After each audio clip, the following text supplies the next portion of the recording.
Now, remember how I told you that Jenny never seemed to want to go home?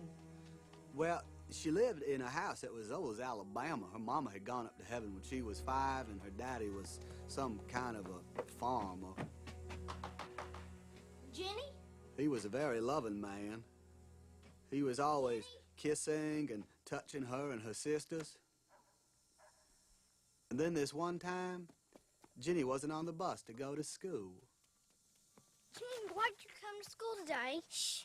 Daddy's taking a nap. Jenny! Come on. Jenny! Where'd you run to?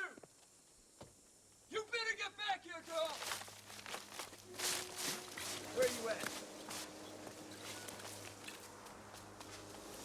Jenny! Jenny! Where you at?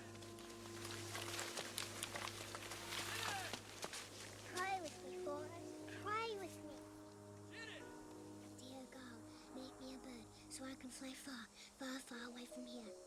Dear God, make me a bird so I can fly far, far, far away from here. Mama always said that God is mysterious. Jenny! He didn't turn Jenny into a bird that day. Get back here! Instead, he had the police say Jenny didn't have to stay in that house no more. She went to live with her grandma just over on Creekmore Avenue, which made me happy because she was so close.